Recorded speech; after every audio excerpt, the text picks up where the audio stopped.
2033年1月1日，诸葛被一阵尖叫声吵醒，随口嘟哝道：“放个元旦就激动成这样，不让人睡觉了。”由于这个周末是元旦假期，学校放了3天假，宿舍里的人除了诸葛和范建都回家去了，所以昨晚上两人放飞自我，直接双排到3点多，打算今天睡到自然醒。然而外面的尖叫声不停，还有愈演愈烈的趋势。诸葛准备拉开窗帘，对外面骂几句含妈量极高的词汇。这时范建忽然在窗口边说道：“外面有点不正常，我感觉好像是有丧尸。”听到这里，诸葛赶忙起身来到窗口边看。此时的校园里到处是丧尸和被追赶的学生，稍微跑得慢点的就被丧尸扑倒啃食。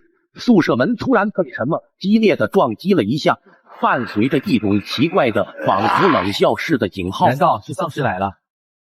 范建立马说道：“好在撞门的东西只撞了2下就走开了。”起来帮我搬桌子，我们得把门堵一下。我有点不信任这个，赶快报警。诸葛对范建说道：“没用的，手机都没信号，估计外面也沦陷了。如果真的发生灾难，要生存下来，就必须要保障食物和水源充足。其次，末世最可怕除了丧尸，还有就是人心。往往在灾难面前，会看到人心最丑陋的一面，所以还要有一些防身的武器和药品。”接着对范建说：“趁着还没断水断电，分头去找容器储存水源，把所有的充电宝都充满电源，宿舍里能吃的食物都统一起来。”说着分头行动，收集物资。整理一下收集到的物资，一共有4包方便面、半瓶老干妈、1袋榨菜丝和半箱牛奶、薯片和几块巧克力。这点东西还不够我们吃2天的。范建说道：“如果2天后没有人来救我们只能自救。”还在商量的时候，忽然听到隔壁宿舍门被撞开的声音。二叔，你说咱们要收集多少物资才够呀？要不要去学校小卖部看看去？小卖部附近的丧尸太多，没那么容易。现在放假人少，我有钥匙，先把宿舍的物资收集完。这是宿管的声音，听到这对话就知道他们肯定是来抢物资的。我俩瞬间紧张起来，我赶忙招呼范建过来堵住门口。不久就听到脚步声朝我们这边走来，下一瞬间钥匙插进锁孔的声音传来，门锁在2人眼前转动起来。幸好刚才已经将门反锁，不然恐怕此刻门已经被打开了。而外面打不开门却并没有放弃，而是狠狠踹了一脚以后，一把尖利的西瓜刀突然从门缝塞了进来，还在不停的上下晃动。诸葛突然压低了嗓子，从喉咙里挤出几声惊悚的咯咯声，吓得旁边的范建差点笑出声。真他娘的晦气，又被感染了，走去216宿舍看看。听到脚步声远去，我们松了一口气，可是又开始担心隔壁宿舍的小金同学。小金同学全名叫卫生巾，可是不懂怎么的，他很不喜欢我们叫他全名，只能叫小金。就连老师点他名的时候，也是强忍着泪水。此时听到隔壁房门被踢开的声音，接着就传来宿管他们激动的声音，好像是在说这里居然有那么多零食，够我们吃好几天了，我们先在这休息一下吧。然后就听到关门的声音，他们留在了隔壁清点食物。难道小金被他们给嘎了？不可能啊，小金那货平常鬼鬼祟祟，有危险第一个跑，不会坐以待毙。再说也没听到打坐的声音。正当我们猜测他的时候，忽然听到窗口打开的声音，然后一个人从窗口跳了进来，把我和范建吓了一跳。认真一看，此人正是小金。原来他刚才听到我们这边的动静，他知道下一个肯定轮到他，急急忙忙简单收集一些物资，带着背包往我们这边爬过来。打开背包看，里面都是一些压缩饼干和罐头，这下又能多撑几天了。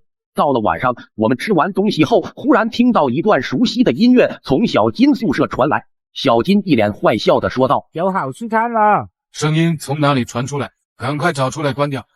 这时听到门外走廊有许多丧尸的声音，慢慢往音乐的方向走去，然后听到撞门的声音，门被撞开了，然后听到隔壁恐怖的叫声。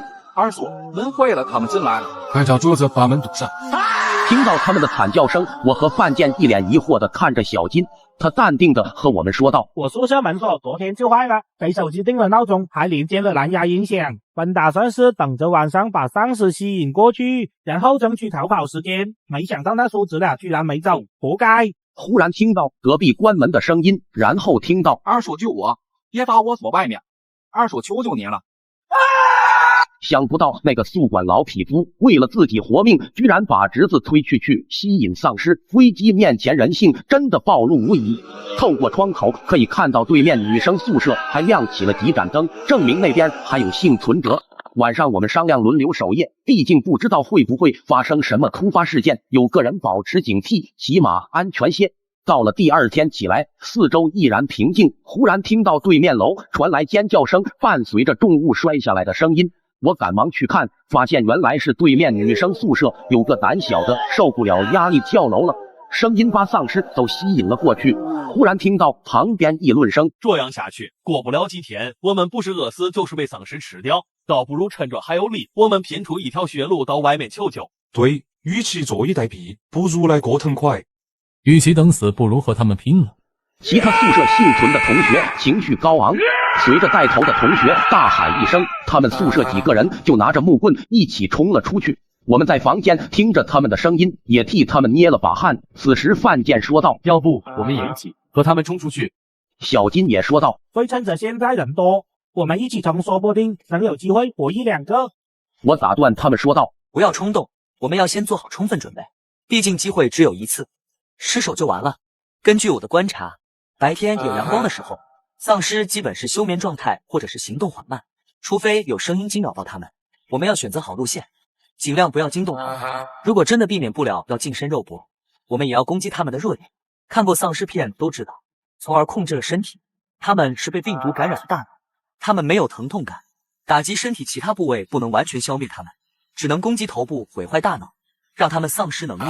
我们要准备好一些防身武器才行。”此时从阿健身上掉下来一把扳手，我和小金同时惊叹：“大家不要紧张，我本身呢是学习汽修专业2年半的实习生，这个扳手是我用来上螺丝用的，很合理吧？”正如我刚才说，我身为一个汽车维修员，有个锤子在身边也很合逻辑吧？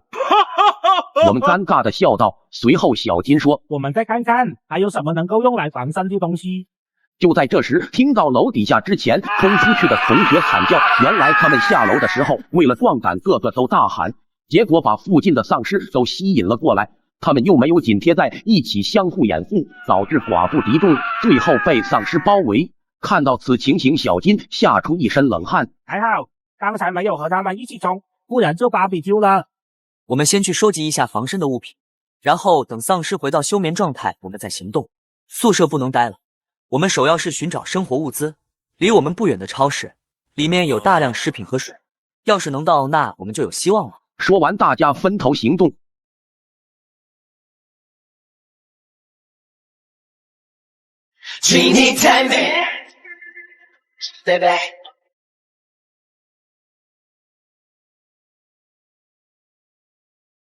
一直忙到晚上，吃完剩余的食物，我对大伙说：“今晚就不安排守夜了，我们养好精神，明天突出重围。”此时的小金内心万马奔腾。到了早上，我观察到丧尸又开始进入休眠状态，我和大伙商量，待会我们出门要轻脚点，不要惊动他们。下到楼下第一时间往小卖部冲，等下我们一定不要离开对方太远，尽量贴着墙走，注意看好四周。大伙点点头，我慢慢的打开门，小心翼翼的沿着楼梯方向走去，来到1楼，躲过丧尸，走出宿舍大门。小卖部离我们就100多米的距离。就在我们走到丧尸群的时候，忽然一个可乐瓶在我们附近落下。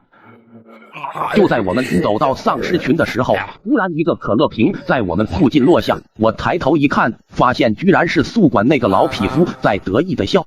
顾不上太多，立马招呼大家赶紧跑，后边的丧尸也紧追不舍。来到超市门前，发现门口已经上锁。此时阿健用他2年半学习成果进行开锁，我和小金则背靠背进行防御驱赶。不久锁头成功被他打开，我们赶紧躲进超市，把门关好。超市的门窗质量比宿舍强不少，我们一时不会担心丧尸能进来。看到满屋子的食品，大家不由得兴奋起来，纷纷开启了零元购。吃饱后，大家坐下来休息，我们开始商量下一步计划。我对大伙说道：“目前的食物够我们吃个1年半载，不成问题。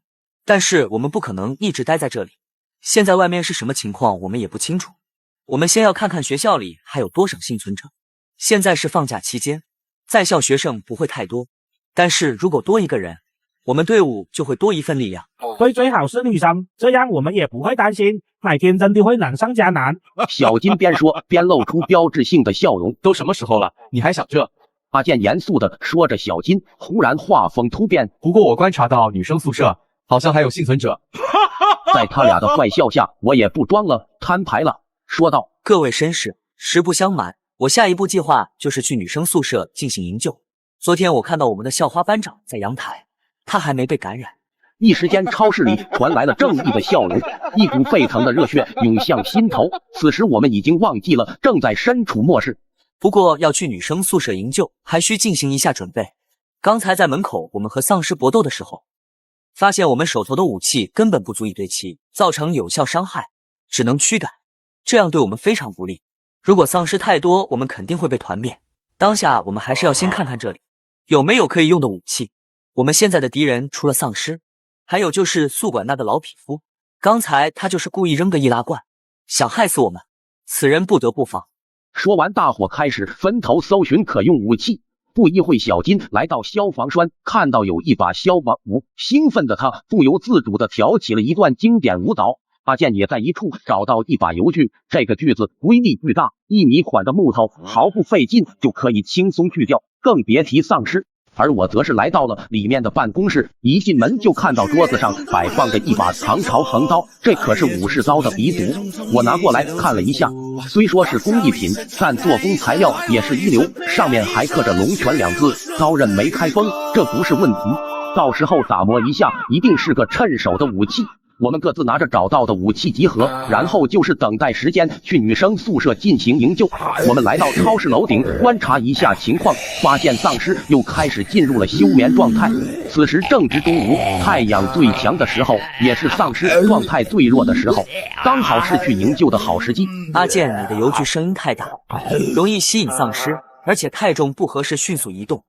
你先留在这里，毕竟我们出去要有人在里面关好门，免得丧尸进去。我们回来的时候，也需要有人帮我们开门。阿健点了点头，说道：你们出去小心点，千万不要出什么事，我可不想一个人。我们笑了笑，这次行动有太多的不可预知因素存在，万一发生意外，我们要首先保证自身的安全，再去营救他人。通过昨晚的观察，我发现女生宿舍还有4楼各2间，宿舍亮着灯，正面就那几间还有人在，我们只要搜索那几间就好，不然整栋楼每间都搜根本不够时间。说完，检查一下装备，带上一些水和食物，我们出发。打开门口，悄悄地往女生宿舍走去。一路上还是比较顺利的，没有惊动到丧尸。来到了楼下，我对小金说道：待会进到楼内比较暗的地方，丧尸还是比较活跃的，我们要多加小心，记得一定要贴紧我行动。说完，我们走进了大门。刚一进门，里面的丧尸立马有了反应，慢慢朝我们这边过来。好在数量不多，轻松就解决了几个。来到了2楼，解决掉走廊的丧尸。我敲了敲其中一间房门，这个正是班长的宿舍。班长名叫薇娅，我们一般都叫小雅。当初他让我帮他搬东西来过，所以我一直记得。小雅，我是诸葛，我们来救你吧。外面的丧尸都被我们解决掉了，快开门。门缓缓地打开了，等我们进去，班长激动地抱着我说道：我还以为我们会死在这里，谢谢你们来救我们。此刻我多希望房间里就只有我跟他。小金按耐不住内心的失望，说了一句：你们都吃过东西了吗？我特意从超市带了点东西给你们。小雅这才反应过来，退后了2步。宿舍另一位同学静静高兴地说道：太好了，这2天我们都是吃零食和泡面，都快绝望了。我们从包里拿出食物分给他们吃。小雅问道：你们怎么会有那么多食物呀？还没等我回答，小金就抢先说道：我们还有阿健3人一路杀到了超市，里面很多吃的，等下我们就带你们过去，到了那就不用愁了。小金这货看来有想法呀。等吃饱休息一会，寒暄了几句，我就对他们说：我昨晚看到隔壁宿舍还有亮灯，等下我们过去带上他们，你们也整理一下物资，把有用的都带上。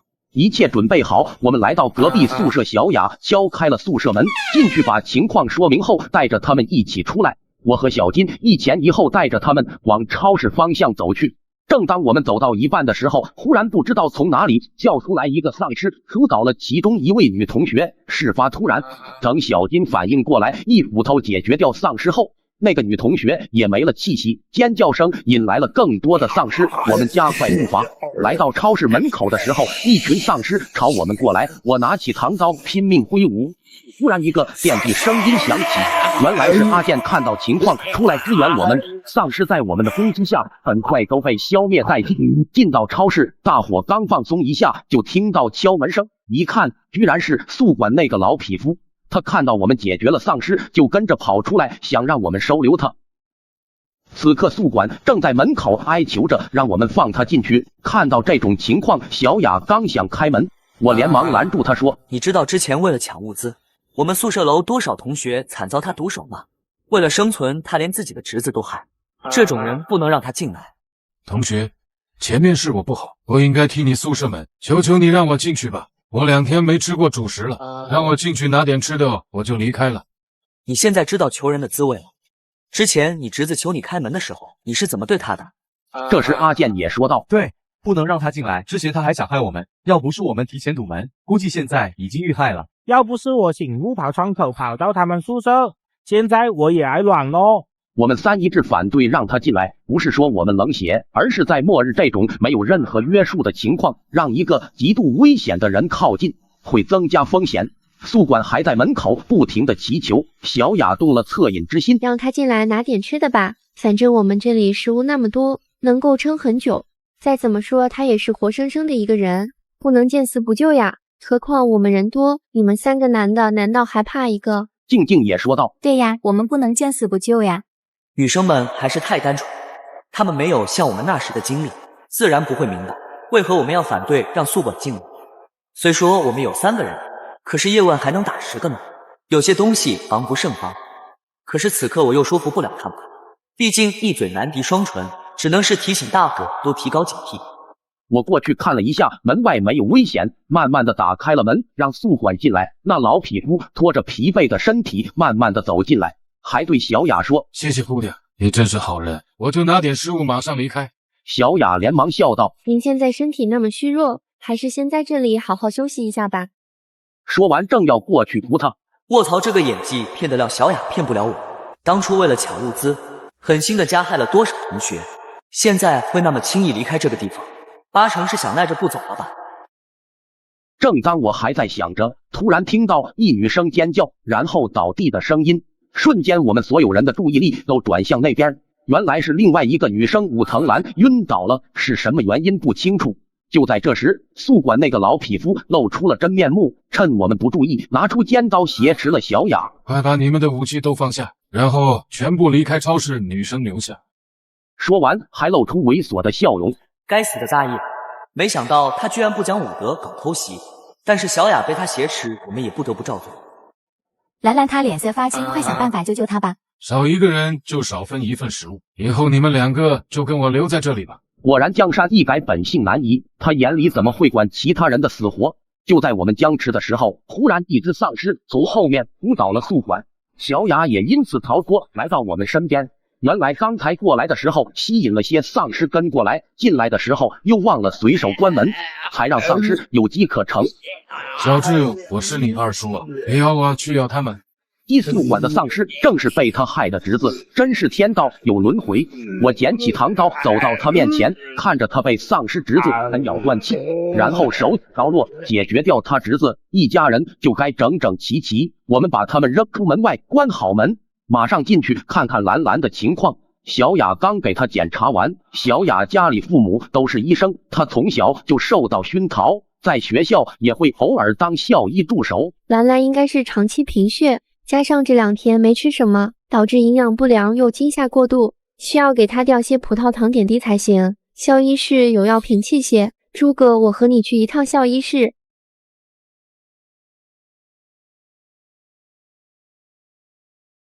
带上武器和背包，我和小雅前往校医室，其他人则留在超市照顾兰兰和警戒。有武器在手，加上之前的经验，我觉得对付几个丧尸没多大问题，也就没让其他人跟来，毕竟人少也方便行动。一路过来没遇到几个丧尸，就顺利的来到了医务室。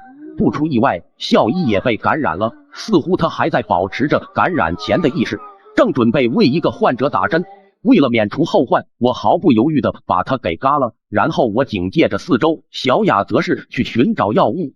忽然房间收音机响起，我们这里是幸存者联盟，寻找没被感染的人加入我们，我们这里有充足的物资，地址在 M 市正式康厂房，欢迎幸存者们前来庇护。语音一直循环播放着，我把声音关了，然后将收音机放进包里。在末世没有信号的情况下，也只有这种无线电波能够传递信息，还是有必要留着。此时小雅也拿到了需要的物品，我们原路返回。走到一处，忽然听到有一个同学在求救，我们赶紧过去，看到远处正有一个受伤的男生拼命的走着，在他后方有一个丧尸定定的看着他。这个丧尸和之前见到的不一样，他眼睛是红色的，皮肤也是那种暗灰色，他并不像其他丧尸那样一直追着猎物。突然那只丧尸一个加速跳跃，直接就扑倒了那个同学，这把我吓出一身冷汗。他的速度和敏捷程度和之前的丧尸比起来，简直就是一个天一个地。难道这个是进化的丧尸？太恐怖了！那丧尸扑倒同学后，并不急着享受美食，而是抬头看了我们一眼，看来他是盯上我们了。我赶忙和小雅说道：等下你先跑回去叫支援，我留下来对付他。看他的速度，我们是跑不过他的。小雅还在犹豫，不肯丢下我。我加大了音量对她说：快走，回去叫人。说完，他转头往超市跑。我手握紧唐刀，做好战斗准备。他像之前盯着猎物一样看着我，不着急进攻。这种赤裸裸的挑衅，我怎么受得了？我快速的冲到了他面前，然后挥刀。只见他一个退后，闪身轻松的就躲过了我的攻击。我继续进攻，可还是被他轻松化解。此刻我开始感到疲惫，开始喘着粗气。忽然他开始做出攻击形态，一个飞扑朝我过来。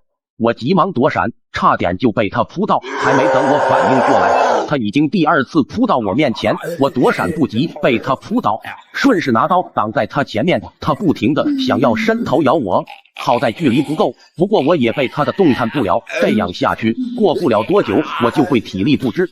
就在这时，一段熟悉的 BGM 在我后边响起，原来是阿健和小金听到小雅的求救后，立马抄家伙过来支援我。小金第一个冲到他面前，一个斧头朝他脑袋挥舞过去，他一个后撤躲过攻击，然后又开始和我们对视。或许他是忌惮我们人多又有武器，不敢我们硬刚。不一会，他转头迅速离开，我们松了一口气，赶紧回去。回到超市，小雅已经处理好兰兰的病情，见到我们回来很开心，就说道：刚才好险啊，你们没事就好，快吃点东西休息一下吧。我们吃饱休息的时候，和他们说了一下之前在医务室听到的广播，还有刚才的那个丧尸情况。穆特他还有一定的智慧，此时我们如临大敌，不知道他什么时候会出现，我们也不知道怎么消灭他。正当我们还在担心的时候，忽然听到小雅过来大声的说道：不好了，你们快看，外面好多丧尸包围了我们。我们立刻跑到楼顶观察，这一看把我们吓了一跳，门口聚集了大量的丧尸，而那个变种的追猎者就在他们身后。面对如此多尸群，还有一个智慧型丧尸，我们显然不是对手。随着追猎者一声令下，尸群开始了进攻。好在门口够坚固，一时间他们还进不来。不过这样下去，估计也坚持不了多久。我赶忙对大伙说：我们去超市把那种高度酒和酒精等可燃物收集起来，制作燃烧瓶。说完，大伙分头行动，在货架上把所需物资收集起来，然后组装成燃烧瓶，来到头顶开始对丧尸进行火攻。随着一个个燃烧瓶落下，地面瞬间燃起熊熊大火，那些尸群也在大火中慢慢化为灰烬。可是随着大火一直在蔓延，不一会就蔓延到了超市门口。在大火的炙烤下，钢化玻璃也渐渐开始脆弱。随着一声清脆的声响，玻璃彻底爆裂。我心想，这下完了，那个追猎者还没消灭。只见他忽然一个跳跃，越过火海，直接来到门口，从破口出进来了。我们大惊，赶忙往楼下跑去。只听见一个女生尖叫声传来，大事不妙，来到楼下看到兰兰已经被他扑倒在地，不停啃咬，渐渐的失去了生命的迹象。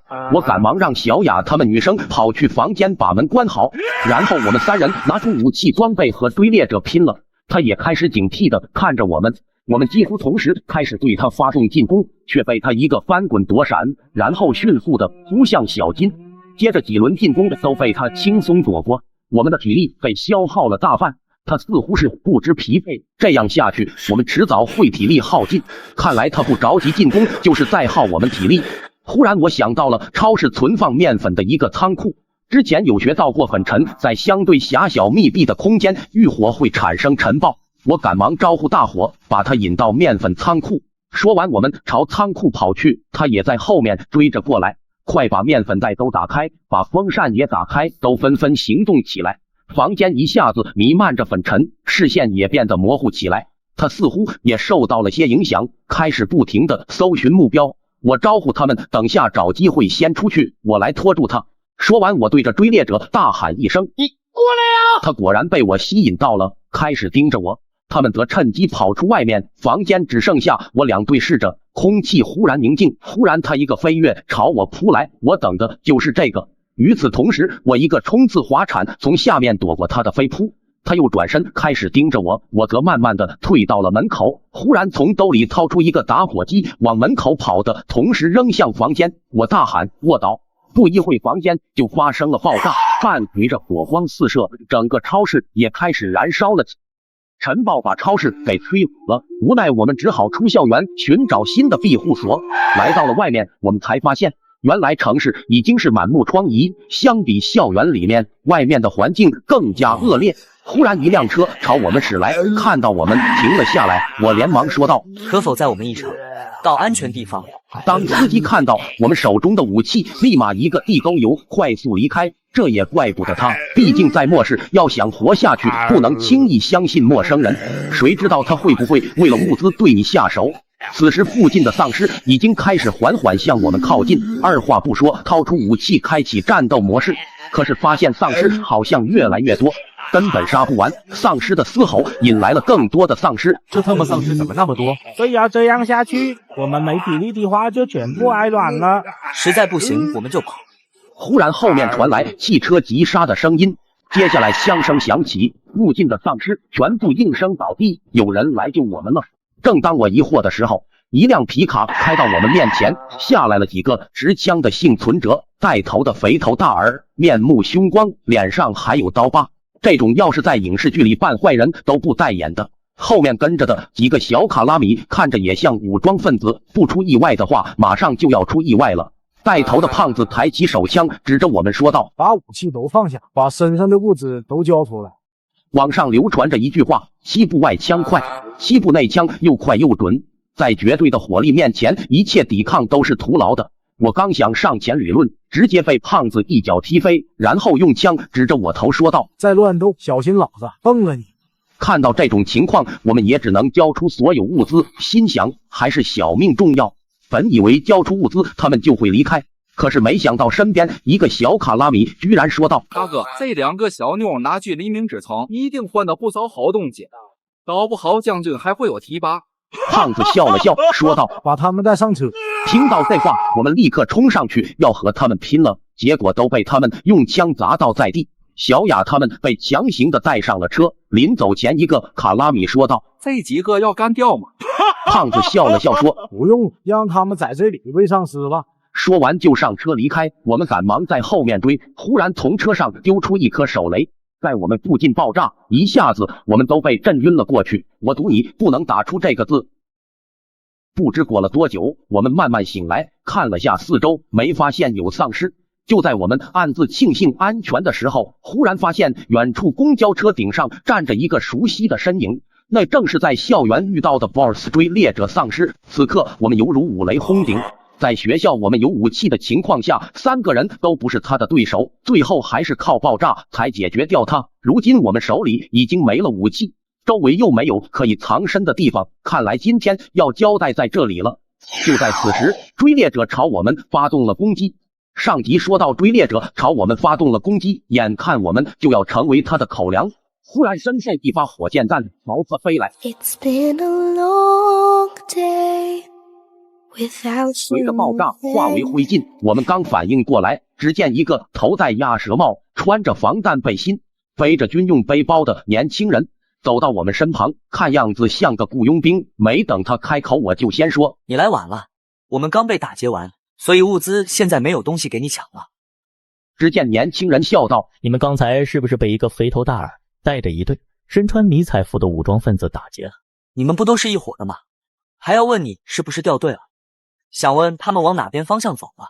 你误会了，我和他们不是一伙的，外面不安全，先和我回营地吧，我再慢慢和你们说。此时小金小声的在我耳边说道：“他会不会是想骗我们去他那里，然后把我们干了，拿我们的器官去黑市卖？”小金的担心不无道理，在刚才经历的事情，让我对所有的陌生人都心存疑虑。在末世那些紧缺的资源最珍贵，往往在高回报的诱惑下，很多人会铤而走险。可是眼下我们这种情况，如果找不到庇护所，就算不被丧尸吃掉，也会因食物短缺饿死，还不如搏一搏。何况我们现在还要想办法救出小雅他们，目前就凭我们3个人，根本对抗不了那些武装分子。再说刚才在危机关头，还是他救了我们。说完，我们就和他一同回到了营地。在里面，我们见到了首领。这3位是我今天在外面遇到的3个幸存者，他们刚被蝰蛇雇佣兵集团抢劫完了所有物资，同行的女性也被他们扶走。我们礼貌性的笑了笑，接着首领说道：“你们放心，到时候我们会帮忙把他们救出来的，先带他们去房间安顿一下吧。”说完就带我们来到了一间宿舍。以后这里就是你们的房间，你们是不是有很多疑问？我赶忙说道：“怎么会突然就爆发丧尸潮？整个城市都沦陷了，没有军队清除吗？”接着他就说出了原因。年轻人名叫杰森，原本是三脚猫特种部队成员，首领正是他们的指挥官。在几天前，总统乘坐的专机遭到袭击，虽然护航机拼命拦截，击落了一架，奈何敌机众多，随后专机的机位，总统身亡。然后就发生了政变，一位将军夺取了总统位，不久就释放了丧尸病毒，顿时驱散漫了整个国家到处一片废墟。而他则带领手下建立了一个庞大的安全区，名为黎明之城，里面还住着许多达官贵族。他手下有一名医学博士，负责帮他研究生化武器。他想要研究一种超级血清，建立一支生化军队，将人类重新洗牌，只留下精英繁衍。反对他的人要么被他解决，要么就是逃亡。我们小队就是因为不满他的行为，指挥官带着我们逃亡到这，组建了抵抗组织，同时也寻找和安置幸存者。今天袭击你们的那个蝰蛇武装，就是专门帮他在外寻找物资和女性的其中一个雇佣兵组织。他们为他卖命，也是为了能够有机会进到黎明之城生活。那小雅他们不是很危险？他们每个月初才会有机会去一趟黎明之城，用女人和物资换取所需装备。目前他们还是安全的，等准备好了，我们就去救他们。忽然小金说道：“可是他们每人100K，我们拿什么去救？”别忘了，我们可是国内最精英的三脚猫特种部队。说完，带我们去了武器库。杰森让我们挑选好趁手的武器，带我们来到一处丧尸聚集的地方，先练练枪法。毕竟到时候去蝰蛇武装的老巢解救小雅他们，可是要和他们火拼的。当时我们几个还打包票说小意思，我们都是射击高手。俗话说，没吃过猪肉，也见过猪走路。从小到大，影视剧和游戏里面，我们也对枪械有了不少的了解。我和阿宪拿的是 M4 自动步枪，这枪颜值在线，而且在游戏和影视剧里出场率也仅次于 AK。 小金则是崇尚火力压制，选择了大菠萝机枪和 RPG。 好家伙，妥妥的在游戏里最爱的装备。当初玩吃鸡，我们可都是钢枪小王子。杰森和我们简单的说明了一下枪械的使用方法后，我们就迫不及待的开始了射击手性。在游戏里我们是钢枪大师，可来到了现实中，我们却是人体描边大师。这子弹哪里都打到，就是偏打不到丧尸，这下尴尬了。小金一时气不过，直接换上 RPG 给丧尸群来上5发，顿时透心凉。此时杰森看不下去了，过来和我们讲解了一下技巧，然后从包里给我们掏出了4倍镜。我就说嘛，刚才打不准就是以为没有装4倍镜，有了4倍镜我还会打成这样吗？三人都为自己能够找到这个台阶暗自窃喜。不过我们还是听从了杰森的话，选择点射而不是连发，这样能有效的控制后坐力，提高射击精度。这招果然奏效，我们基本都弹如虚发，这代的丧尸也几乎被我们消灭殆尽。忽然我看到远方有个熟悉的身影，好家伙，冤家路窄，追猎者又出现了。今时不同往日，我们可是咬枪换炮了。以前见到你就怕，今天新仇旧恨还不一起算。话没说完，他就对我们发起了进攻，我们立刻举枪射。营中有了经验，我们的屁股一点，提高了至少，一拖散架下来，直接把他干翻在地。我还不过瘾，过去朝着躺在地上的追猎者再一缩，终于出了口恶气。接下来就该找蝰蛇武装的胖子报仇了。然后我们就偷偷的来到了他们基地附近，打探一下敌情。看到门口的守卫，我忍不住说道：“有军队哦，下岗公园哪有坦克车哦，摆设而已。你问那么多干嘛？”小金和阿健，你俩在外面负责警戒掩护，我和诸葛偷偷潜入进去救人，到时候我们出来，还需要你们在外面提供火力支援。说完刚要行动的时候，忽然身后传来了枪上膛的声音，原来是一个在外面巡逻的武装人员发现了我们，他用枪指着我们说：“别动，你们干啥呢？”我们正在玩真人 CS， 枪都是水弹枪，不信你让我打一枪试试。说完我尴尬的笑了笑，这么烂的借口换做我都不信。这下完了，看来这个系列这集就是结局了。此时远处正有一把狙击枪瞄准着这个武装分子。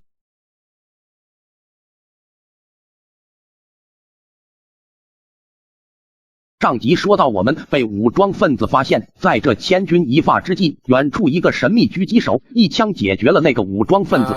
正当我们纳闷的时候，杰森的耳麦响起，外面安全。原来远处的狙击手是指挥官，他们小队每次行动的时候都会有一个狙击手在远处待命。果然是特种部队的，行动分工就是专业。我们开始从后面偷偷潜入敌人基地，一路上没遇到什么敌人，然后来到一间门外有2人把守的房间，这个应该就是人质关押的地方了。然后我俩分工，一枪一个。由于我们装上了消音器，开枪并没有发生太大的声响，也就没有惊动到其他武装人员。我们迅速进入房间内，发现里面除了小雅他们，还关押着几个女生。这方禽兽为了利益居然做出这种事情来，我发誓一定要解决他们。带上人质，我们原路返回，一路上不出意外的话，一定会发生意外。忽然基地警报声响起，应该是他们发现了人质不见了。我们赶紧让小雅带着人质们先跑去外面找小金他们，我和杰森则留下来断后。不一会，走廊来了不少武装分子，我们立即开枪射击。由于我们提前做好准备，他们被我们打了个措手不及，不少人纷纷倒下。我和杰森则是边打边退，相互掩护，走出大楼。此时小金他们也早已经把门口的敌人解决掉了。我们上了提前准备好的车辆，开始撤退，后面的敌人也纷纷上车追击我们。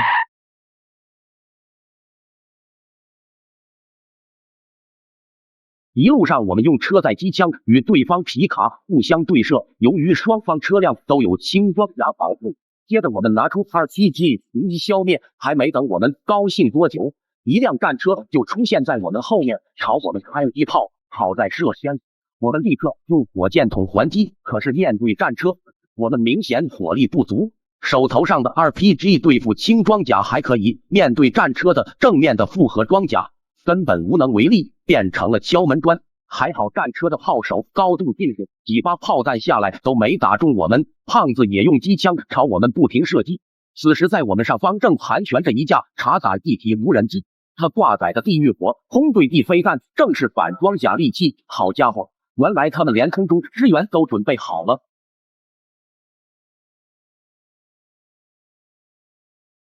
随着飞弹击中目标，战车开启了载人航天壮举，胖子跟炮台被炸飞上天，结束了他罪恶的一生。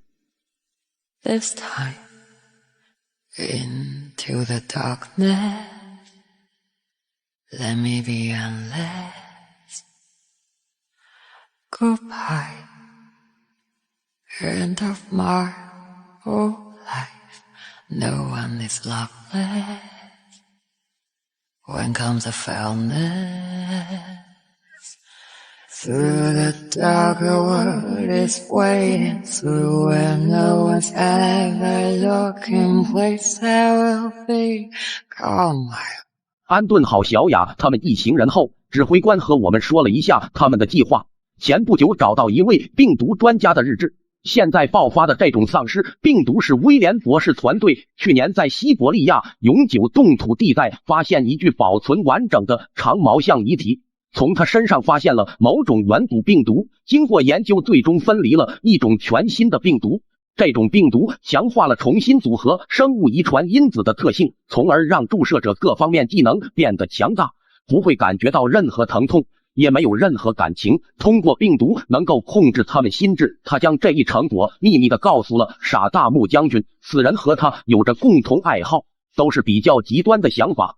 结果两人一拍即合，将军提供经费供博士秘密研究，为他打造一支生化军队，从而统治世界。可是由于经验不足，导致大多数人类无法适应它的特效，从而导致变异，变成了外面的丧尸。而且不同人的体质会感染成不同的丧尸，极少部分会变成特种丧尸。他们行动速度敏捷，还有智慧，甚至还演变出特种攻击技能。还有一种人是对病毒免疫的，这种人只有不到100万分之一，我女儿正是其中一个。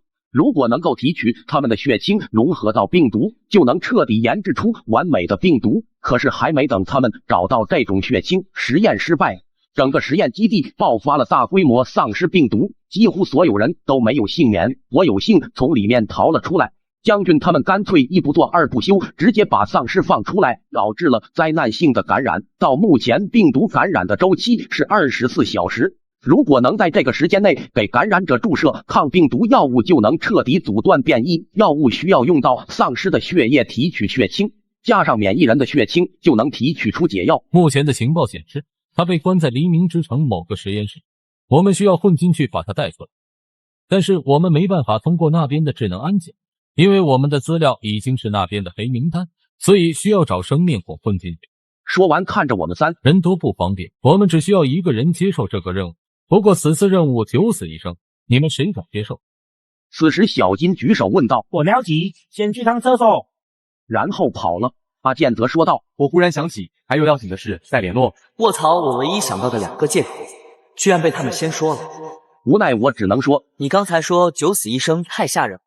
几天前我只不过是一个只会打游戏混日子的大学生，从来没有想过会有机会和武装分子对抗，更别提去那个黎明之城把一个重要人物带出来。丧尸爆发后，唯一想的就是去广播里提到的幸存者营地。说到这里，指挥官打断了我的话。那个广播里提到的幸存者营地其实是一个骗局，他们就是让你们自投罗网，然后把物资和女人都抢了。太狗血了吧，看来末日真是不能轻易相信这种。我继续说道，看我这弱不禁风的样子，我怕我进去就出不来了。你放心，我会让杰森传授一些格斗技巧和生存技能给你，到时候我们也会在暗中保护你的。怎么这句台词好像在什么影片里听过？接下来几天，杰森对我进行了地狱式训练。不得不说，有专业教官指导，我的格斗技巧变化还是挺大的。Round 2。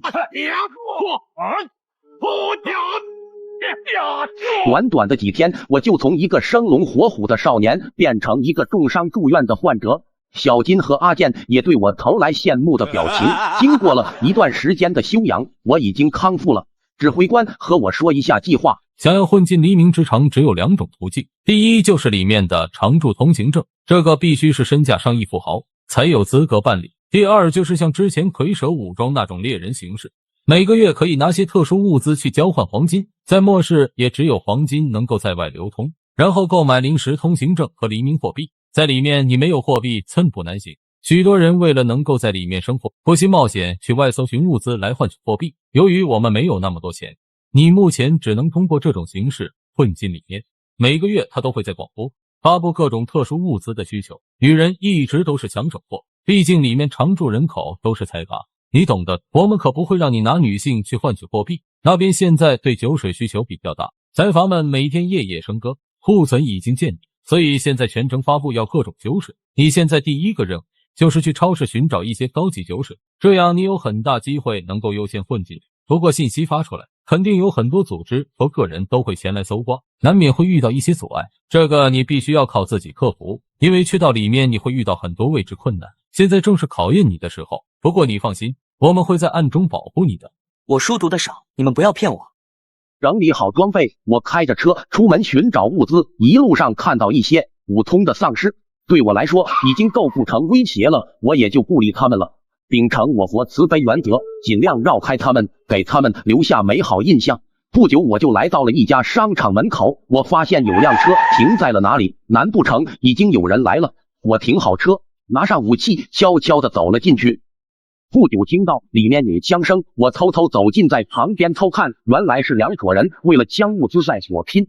不过明显红毛这边人数和火力占优势，很快对方持手枪的两人被击倒，红毛还不忘过去补枪。西巴居然敢和老铁抢物资，混腻了。老大，这里的物资够我们换起好多货币了。对呀，这次我们交换完物资后，一定要好好的在黎明之城里面快活快活。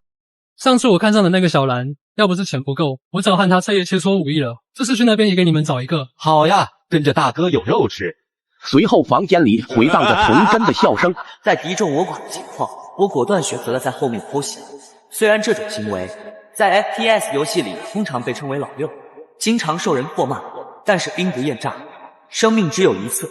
正当我要转身的时候，居然踢到了脚下的易拉罐。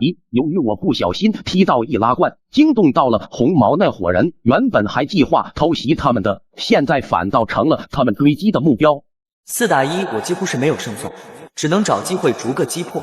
大哥，外面好像有动静。走，我们去把那只老鼠找出来。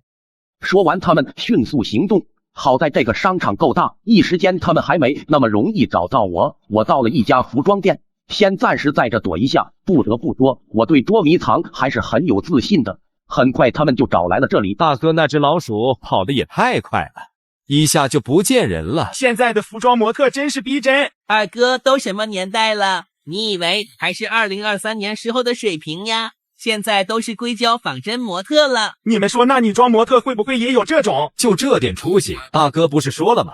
等这次去给你找个。这里太大了，我们分头行动。我倒要看看这是指什么耗子。去吧。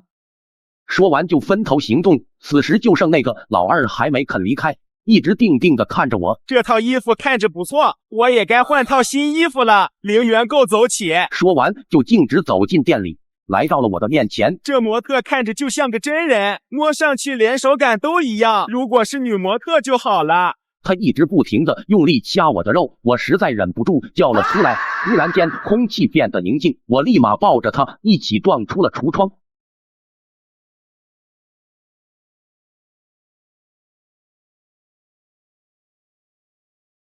好家伙，原来耗子躲在这。此时我们的手上都没拿武器，几乎同时我们冲向对方展开肉搏。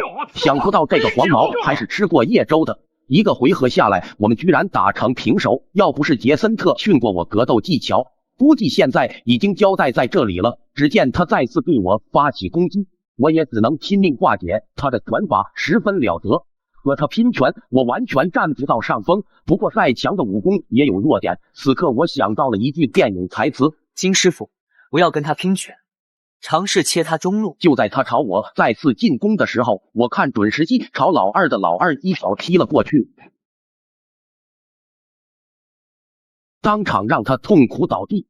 趁你病要你命，我不给他喘息的机会，继续攻击，最终把他给解决了。还没等我缓过神，就听到有人大喊：二哥，西巴！然后对我开枪射击。我捡起地上的 AK， 赶忙躲进店里。不久他也跟着进来，不过他还是欠缺经验，一进来就胡乱扫射一通，直到打完弹夹。正当他换弹夹的时候，我默默的举枪瞄准他，干净利落解决掉他。由于刚才的枪声肯定惊动到了其他人，我不敢久留，拿上装备赶紧离开。不久，另外一个同伙也来到了店里，看到地上的同伙，大喊：该死的耗子，我要把你大卸8块！接上集，我拿上装备一路往外跑，那个同伙也追了过来。在电梯那里我们展开了激烈的对射。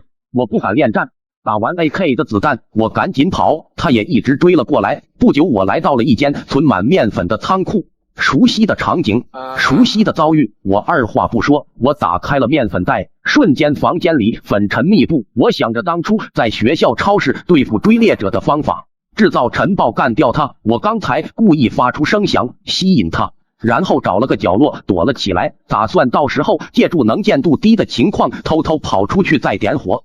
不一会他也跟了进来。此时房间已经是烟尘缭绕，能见度不足2米。他进来就大喊：“你这耗子搁哪里了？给我出来，咱俩单挑！”边说还边开枪，这顿时把我吓出一身冷汗。好在枪口火焰没有引燃粉尘，不然我俩就算交代了。真是怕什么来什么。这个小可爱打了几枪不过瘾，只见他从身上拿出一颗手雷往我这边扔了过来。由于能见度太低，等我看到扔到面前的是手雷的时候，我肠子都悔青了。真是偷鸡不成蚀把米，本来打算用尘暴来消灭他，结果遇到一个什么都不懂的憨憨，没文化真可怕。说时迟那时快，我发现旁边刚好有一个冰箱，我立刻躲了进去。同时仓库也发生了大爆炸，那个憨憨到最后也没想到自己会死在自己手上。等爆炸过去，我出来时候仓库已经是一片火海，此地不宜久留，我赶紧朝外走去。刚走出仓库外面，忽然几颗子弹就射在我脚下，原来是红毛听到爆炸声也跟了过来。别动，放下枪。无奈我只好扔掉枪对他说：“红毛投降吧，外面全是丧尸。”是吗？我才不怕，如果要死至少也是你先。我几个兄弟呢？你把他们怎么样了？他们很好呀，只是太累了就睡一会。他们还说如果见到你就和你说一声，去楼上酒吧集合，顺便开一瓶82年的拉稀喝。你放屁！我对葡萄过敏。你一定是把他们都干掉了。干！我们兄弟几人说好要在末日收集够物资，将来在黎明之城好好过日子。都是你这个混蛋破坏了我的梦想，我要拿你去为丧尸替我兄弟们报仇。忽然后面传来丧尸的嘶吼声，只见一只特种丧尸走到了他身后。那丧尸是我以前没见过的品种，他全身散发着毒气，看来是个难缠的家伙。红毛转身不消的看着他，干！你这个丑八怪，找死！说完朝他连开数枪，奈何丧尸皮糙肉厚，这点伤害对他不起作用。丧尸一步步逼近红毛，突然从他嘴里吐出毒雾，瞬间红毛惨叫连天，瞬间化为污水。我赶忙拿起枪朝他射击，小口径步枪弹对他完全造成不了什么伤害，他也一步步的逼近我。忽然身后响起了.50重机枪的声音，密集的子弹直接将他打爆。然后一辆悍马开到我身旁，原来是杰森过来支援了。接上集，杰森帮我消灭了那个特种丧尸后，我们一行来到商场里面分头进行零元购。我们此行的目的首要是酒水，管他3721，什么贵我拿什么。五粮液、茅台、XO、拉菲，通通装满车。当我去和杰森会合的时候，发现那货居然拿了一堆零食，特喵的，好家伙，你是来进货的！带着物资，我们回到基地。指挥官和我说了一下去黎明之城的注意事项。要进去，首先你要拿物资去到那边的外围哨，通过检查，不能携带任何武器，然后还要交出一些物资，贿赂那边的士兵，然后会去到一个物资营地，在那边兑换钱币购买普通通行证，那个证只能让你在里面的贫民区活动。贫民区里面的人群基本都是一些雇佣兵或者赏金猎鱼龙混杂，偶尔也会有一些在富人区工作的人过来消费，毕竟在富人区他们的工资消费不了多少，你要找机会结识在实验室工作的，以工作的目的让他带你混下，想办法打听到教授的下落，然后偷偷把他带出。切记里面遇到的一切危险只能靠你自己解决，我们的情报有限，目前能和你说的就那么。听完指挥官的话，我陷入了沉思，不过我还是喜欢接受挑战，我也好奇里面的世界是什么样的。准备好一切，我一个人开着车往黎明之城出发，从这里去到那边大概需要3至4天时间。我一路开车欣赏沿途美景，一路上我充满着期待。到了晚上，我把车停好休息，等天亮再出发。到了第4天，路上时不时会遇到和我一样去黎明之城换物资的车辆，看来离目的地不远了。忽然路上看到一辆抛锚的车辆，本着多一事不如少一事的原则，我打算假装没看到开过去，可当我看到旁边发现是一位年轻女性的时候，我还是动了恻隐之心。各位绅士，换作是你们会听车吗？虽然有风险，但是奈何我是一个英雄，还是停下车询问了一下情况。你好，帅哥，我的车忽然熄火了，能帮我看一下吗？我假装镇定的过去看了一眼。由于我的室友范建是汽修专业学习2年半的学生，多多少少我也从他身上学到了一点皮毛。2下功夫我就帮他弄好了车。他说去到那里要好好感谢我，请我吃饭。我们开着车来到了检查哨所，这里是进城的唯一入口，戒备森严，有不少武装人员在把守。忽然我看到那边带头的人好眼熟，这不是之前蝰蛇武装的头目胖子吗？他明明被我们解决了，怎么现在会出现在这里？难道诈尸了？正当我纳闷的时候，忽然一个小卡拉米过去和他说道：队长，那边车上那个小子好像就是当初干掉你弟弟的人。什么？把他带过来。下车，交出武器，双手放到头上。交出武器，双手放到头上。接着我被他们带了过去。就是你干掉了我亲弟弟是吗？长官认错人了，小弟大众脸一定是搞错了吧。接着他又问到旁边的卡拉米，是不是他？好像是，但是又不确定，当时太混乱没看清。他妈的，你这个废物！说完一脚把那个卡拉米踢飞。要不是看在你当初是我弟的人，我才不会收留你。这时和我一起的女人走了过来说道：什么事呀，彭队长，这是我新招的人，小伙子不会说话，是不是得罪你了？哟，艾琳，你终于回来了，这次带了什么好货回来呀？我和兄弟们都好多天没去你酒吧喝酒了，火气都比较大，这不正想找个人出出气吗？出气都出到我的人头上了，看来你们还真是厉害呀。哎呀，都是误会，今晚去你那我自罚2人。你现在耽误了我那么多时间，等下今晚不一定能营业哦。你们检查快点，别耽误了艾琳妹妹回去酒吧，要是今晚老子没酒喝，就弄死你。说完，所有小弟全部让路，我们俩也顺利的开车进了里面。来到物资交换仓库，艾琳将物资交由工作人员清点，然后再送到他的酒吧。我也把物资交给他们清点。由于酒水是目前紧缺物资，十分抢手，所以换取了不少黎明币。我给了一些钱给负责人，让他帮我办理一张临时通行证。拿到了通行证，我来到外面。此时艾琳正在外面等着我。由于里面不允许外面车辆进入，我只能步行跟着他前往黎明之城。来到入口，扫描了一下我的通行证后，就坐上专用高铁进入黎明之城。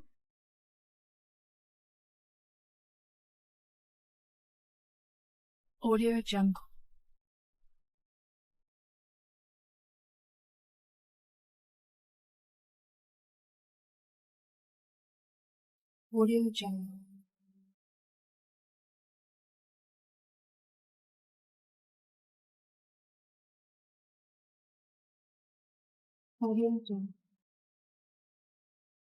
进到里面真的让我大开眼界，和外面的世界完全不一样，满满的赛博朋克风，仿佛来到了未来。我就像一个刚进城的村民，不停的观望。和外面的荒凉相比，这里简直就是天堂，难怪那么多人拼命去搜集物资，就是为了能在这里生活。来到了艾琳的酒吧。你好，正式自我介绍一下，我叫艾琳。我叫诸葛。你是第一次来这里吧？对呀，之前一直在外面寻找庇护，后面听到有幸存者说这里，就打算搜集好物资过来。可是途中伙伴们都被丧尸感染了，就剩我一个人了。在这里好多人都是独行侠，毕竟在末世，为了物资往往会暴露出人性最丑陋的一面，很多人为了物资不惜干掉同行的人，所以大家都相互不信任。那你当初就不怕我抢了你的物资？就你啊，还是先顾好自己吧。前面要不是我替你解围，估计现在你已经被那个彭队长干掉了。听到这里，我也只能不失礼貌的笑了笑。你打算在这里待多久？还不知道，花完钱就出去搜集物资了。在这里住宿也是一笔不小的费用，不嫌弃的话就先在我这住下吧，我酒吧后面还有空房间。原来偶像剧没有骗人，长得帅真的有。你在想什么呢？可不是让你白住的，要给我打工抵房租。正当我们聊着天的时候，那个队长带了几个小弟来到了酒吧。艾琳妹妹，我来看看你带了什么好酒回来，很久没得和你喝酒了，今晚陪我喝2杯吧。说完伸出双手，还想来个拥抱，艾琳急忙后退了2步。哟，彭队长那么猴急啊，先去旁边坐着吧，我让服务员给你上酒。说完就带我去到后面的房间。这里就是你的房间，你这段时间就先住这里吧。那有什么需要我做的吗？现在还不需要。那我先去外面转转吧，刚来到这里比较好奇。我就不陪你了，晚上记得回来就好，在外面小心点，毕竟这里消失客人是没人会管的。说完我就走出酒吧，一个人在外面闲逛。忽然我的电话响起，我才反应过来，临走前杰森给了台卫星通讯的电话给我，说好到了给他们个信息。由于前面发生的事情我还没回过神，一下子把这事给忘了。我拿出电话，发现是视频通话，我接通了。电话那头是小金，见他笑嘻嘻的对我说：怎么样了？到了黎明之城了吗？刚到，现在在街上闲逛。你们呢？我不在的日子是不是很无聊呀？有没有想我呀？都想死你了！你不在的日子，我们简直是度日如年。这不，你看阿健简直是生无可恋。然后画面一转，看到阿健正在跟着那个热门的音乐翩翩起舞，旁边小雅他们一堆女生都在围观。卧槽！我在外面执行任务，你们这帮貂毛居然玩得那么嗨！马德法克，等我回去看不收拾你。然后杰森出现在屏幕上对我说：怎么样？一切还顺利吧？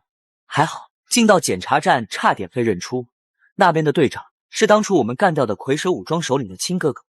那你没事吧？没事，半路遇到一个酒吧女老板，她帮我解了围。哟，你小子艳遇还不浅呀？少来，我一走你们倒是挺嗨的。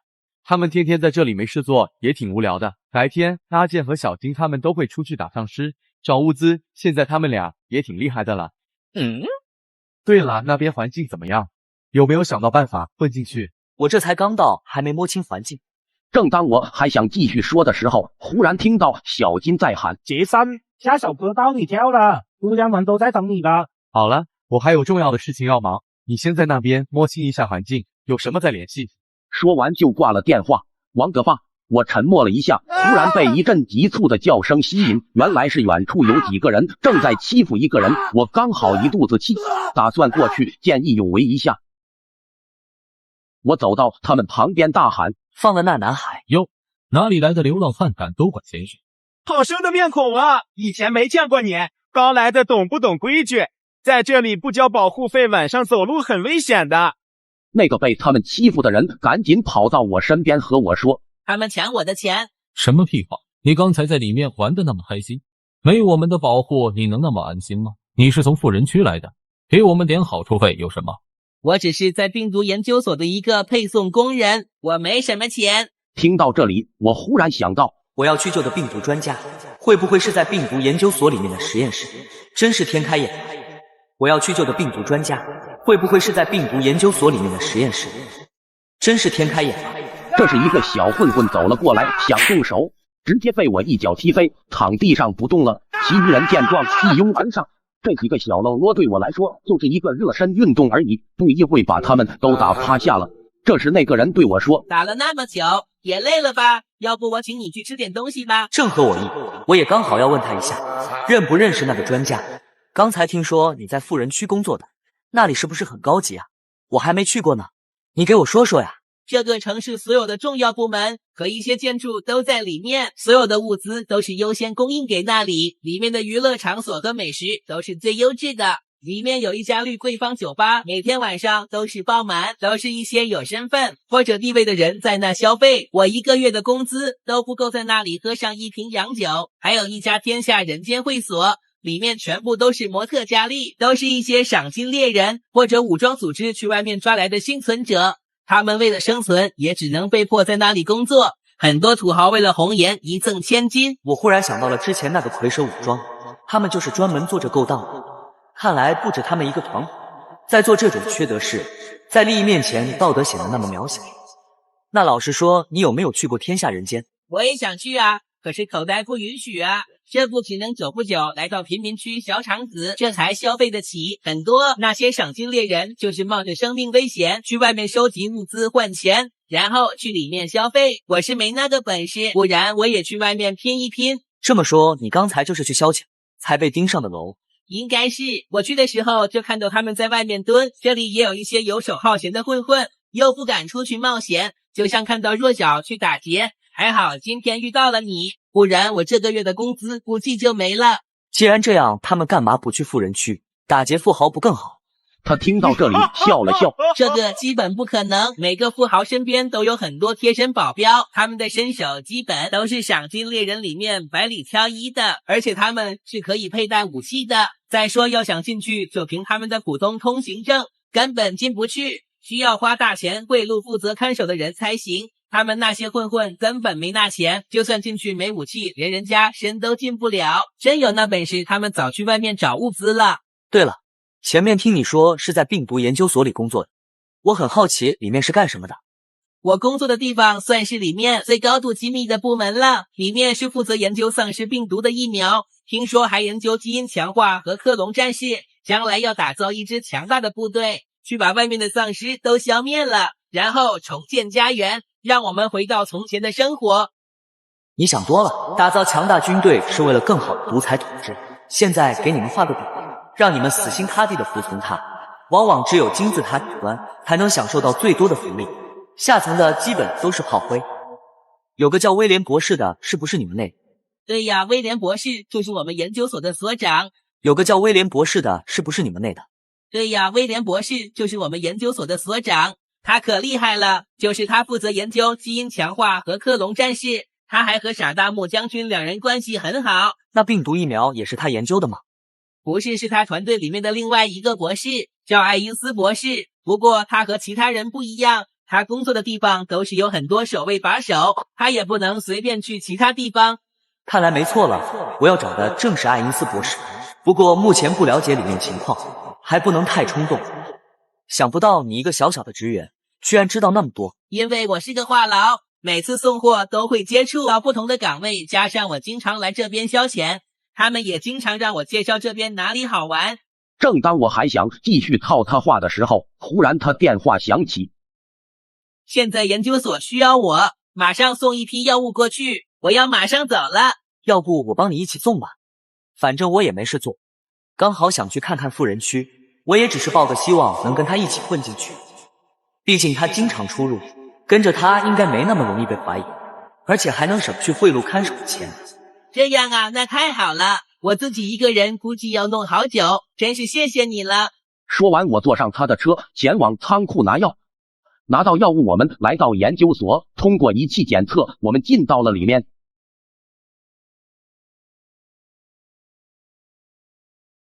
经过了一间有人把守的房间，怎么这里门口还有人的呀？这个就是爱因斯博士的实验室，我们就是要送药物给他。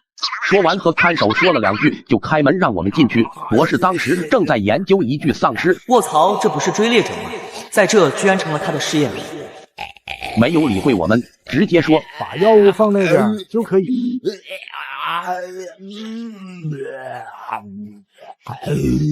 过来，个人帮你一下，按着他，我要抽取他的血液。听到这里，把那个小伙吓得不轻，连忙说：“我对丧尸过敏。”还不忘顺势把我推了出去。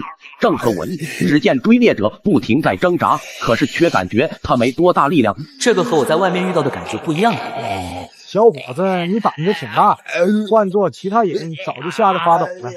我骗他说，我以前当兵的胆子没那么小，怎么感觉这个丧尸好像没什么攻击力啊？我给他注射了抗病毒血清，暂时缓解了他的机能，但是血清还不完美，不能彻底清除他的病毒，也不知道能坚持多久。说完，忽然他猛地挣脱了束缚，一个翻滚爬到地上，糟了，血清失效了。他立刻朝我们扑过来，我一个飞踹把他踢开。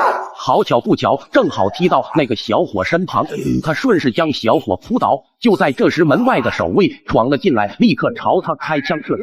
不得不说，这里的守卫还是挺厉害的，几乎枪击中头部，不一会就消灭了那个追猎者。正当小伙站起来松了一口气的时候，只见其中一个守卫说道：“他被咬。”还没等小伙解释，直接一枪爆头。厚礼谢！我刚要冲过去和他们理论，接着就见枪口对着我说：“我们只是负责爱因斯博士的安全，消除一切潜在的威胁。我现在怀疑你也被咬。”等一下啊，他是我的助手，你们敢动他，到时候影响了我的研究进程。威廉博士怪罪下来，你们担得起吗？两个守卫也不敢得罪爱因斯博士，就匆匆的退了出去。小伙子，刚才谢谢你，救了我，不嫌弃的话，以后做我助手吧，工资肯定比你做送货的高。原来博士以为我也是送货的，正好顺水推舟留在他身边，等待机会把他救出去。清理好现场，博士带我去到休息室坐了下来。我第一次看到你，你应该是新来的吧？刚才的事情有没有吓到？事发突然，好好的一个人就这样没了。不过我看博士那么淡定，这种事情应该见多了吧？身边好多同事在研究的时候感染了病毒。那现在疫苗研究的怎么样啊？你刚才也看到了，没有成功。我找不到合适的幸存者血清，所以我想你帮我去找一个特殊的幸存者，她是我的女儿。不过病毒爆发后她是失踪了，她的血清可以免疫病毒，也可以合成更高级的病毒。威廉一直想找到她，提取她的血清，所以她应该也藏起来，具体躲在哪里我也不清楚。这是我女儿的照片，她叫艾丽莎，今年18岁。威廉派了好武装人员去外面找，我也不知道她现在是死是活，至少可以肯定的是，现在还没找到她。你就那么肯定威廉没找到他？会不会已经拿他的血液在研究高级病毒了？不会的，如果找到他，威廉就不会让我帮他研究代替的血清了。实不相瞒，其实我是三脚猫特种部队派来救你出去的。我们已经看到了你留下的日志了，知道你在研究抗病毒血清拯救人类，所以才派我前夫进来找你。你放心，我们会帮你找到艾丽莎的。其实我已经猜到你不是威廉派来的，所以我才会和你说这些。你是怎么知道的？带你一起受邀过来的也是博士的，他是专门负责在外面贫民区寻找艾丽莎的。原来如此，难怪他说经常来这边，还那么熟悉那种烟花场所，就是为了寻找艾丽莎。有句电影台词说过，不光是漂亮的女人不能信，连貌似忠良的男人也不能信。他之所以不敢上来帮，是因为之前他看到我几个助手都是这样被感染。当然是因为我发现了他们的身份后，想不到最后阴差阳错被感染。当那保镖们知道你没有感染，他又想举枪解决你的事，我就感觉你不是他们的。那你知道现在威廉博士都在研究些什么吗？我不是很清楚，不过我知道他之前一直想利用病毒研究出智慧型丧尸，听他指挥。还有就是基因强化，利用高级血清打造超级战士。刚才你见到的那个特种丧尸就是他的实验失败品。虽然比普通丧尸有智慧，敏捷度也高，但是病毒不完善，它不受控制。所有的幸存者不是他的终极目标，我必须要研究纯血清阻止他。他现在就是要进行人类清洗计划，只留下高等人才进行繁衍，不合格的或者不听话的，他都要清除掉。博士，你放心，我现在的首要任务就是把你带出去。正当我们说着话，忽然有个看守进来说：“不早了，爱因斯博士该回去睡觉了。”说完，博士给了我一张高权限的出入卡，你拿着这卡就可以顺利进来了。先回去吧，明天过来找我。回到酒吧，发现已经打烊了，只剩艾琳一个人在那里。还以为你去鬼混不回来了呢，再晚点我就关门了，让你睡大街。我笑了笑说道：“今晚遇到了一些突发事件，我看到有人打劫，然后我就去救了那个被打劫的人。他出于感谢，还给我介绍了一份工作，等我将来发工资了，带你去吃顿好。也把房租交了。你没受伤吧？在这种地方别逞能，你不知道人家的来历，等下惹到不该惹的人你就麻烦了。对了，你找到什么工作了？我刚想说在研究所，后面想了一下，算了，还是避免不必要的麻烦，毕竟这是个特殊部门。我也对艾琳没有多少了解，不能把话说得太多。就是在富人区找了一份送货的，收入还不错。你这家伙不错呀，刚来到就找到工作了。看来你在这里长期生活不是问题，不用老是冒险去外面寻找物资了。长期生活就算了，我现在首要目标是怎么把博士带出去。他被人24小时看管，硬抢肯定是不行，还是先把这个情况和杰森汇报一下。不早了，我先回房休息了。你也去休息吧，忙了一晚上，累坏了吧？去吧，我也要休息了。说完我就回到房间。我拨通了杰森的视频电话，画面中除了杰森，我隐约看到小雅就躺在他后面。厚礼谢，这特么什么情况？杰森尴尬的笑了笑。小雅今晚喝多了，就让她暂时躺我这，等清醒了就送她回房间。我书读的少，你不要骗我。怎么样？什么情况汇报？我已经见到博士，而且和他说明了身份。现在我已经是他的助手了，可是那边24小时都有人看管，他也被限制不能离开研究所。我还没找到机会带他离开。还有，博士想要我们帮他寻找他女儿艾丽莎，他也不清楚他在哪里。好的，我这边安排人手去寻找。博士有没有研究出抗病毒血清啊？没有成功。今晚我在他实验室看到一个追猎者，注射了解药，可是没能坚持多久就失效了。他说必须要找到特殊幸存者，提取血清混合才行。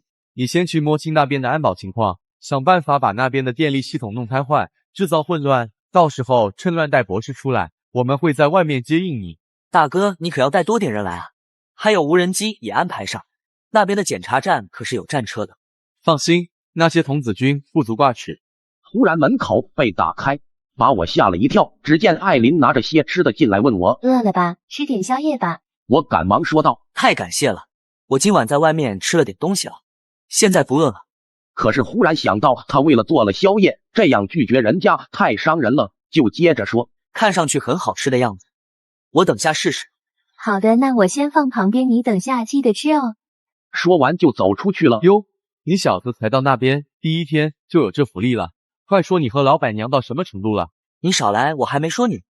我一个人在外面冒险执行任务，你居然把我班长灌醉。小金和阿健他们呢？画面一转，看到他们两个正躺沙发上呼呼大睡。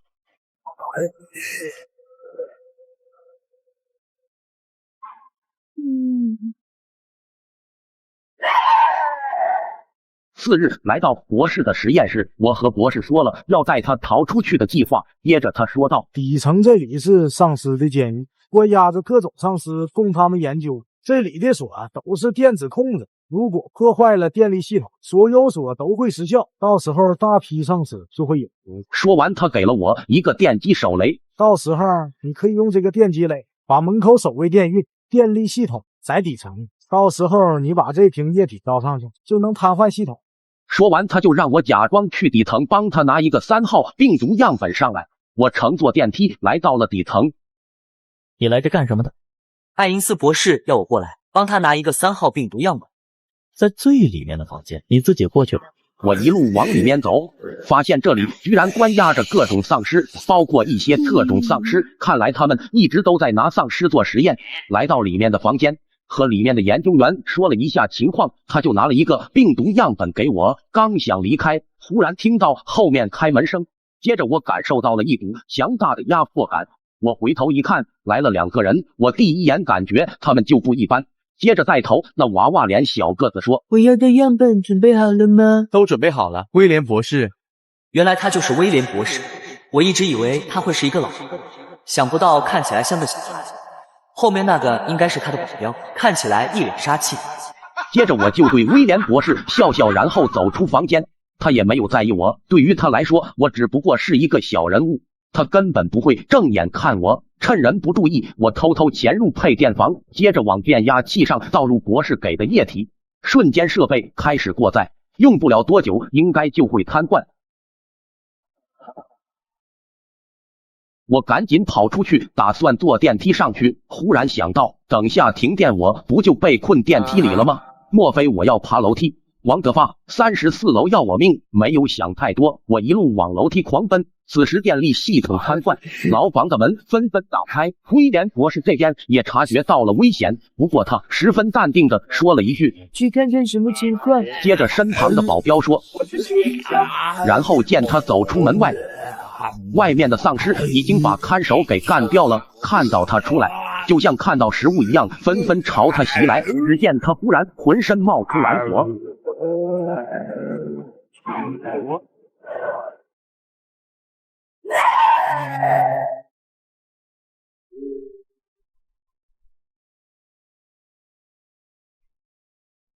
几个攻击就把丧尸全部解决掉了。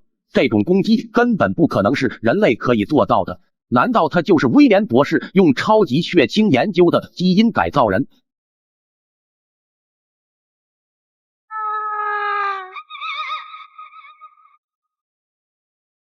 来到博士房间外面，趁着守卫不注意，我掏出博士给的电击手雷扔了过去，瞬间没等2人反应过来就被电击晕倒。我赶紧去带博士离开，顺带拿了守卫身上的手枪，一路来到下面，发现这里已经乱成一团，到处是丧尸和被啃咬的工作人员。我赶忙举枪射击，干掉几个挡路的，带着博士往外走。突然后面有叫住我们，站住！你们要去哪里？我让博士继续走，我忽然转身朝他们射击，对方没反应过来，被我干掉一个，剩下一个也朝我还击。正当他集中精神和我互射的时候，没注意旁边有个丧尸已经靠近他，突然就被那丧尸扑倒。我们继续往前走，来到一个转角，我利用视觉盲区突然袭击，又成功解决2个守卫。来到外面，刚好发现一辆车，二话不说直接上车朝外面跑去。我边开车边打电话给杰森汇报情况，我已经把博士带出来。好家伙，那么快你就完成任务了，看来我们没看错人。你别废话，现在我们还在城里，你们快点过来支援。好的，不过一时半会我们还到不了，你先带博士找个地方藏好，路程有点远，等过2天我们支援到了再会合。卧槽，2天？他们发现爱因斯博士不见，一定全程搜，我躲哪里？我们已经派无人机去袭击那边的检查站，让他们以为你们已经逃出城的假象，他们也一定会派大量人员外出追捕，城里人手也会少很多。你先去酒吧找个理由躲一下，毕竟老板娘都给你做宵夜了，一定不会怀疑你的。我靠，艾弗了哟！说完挂了电话。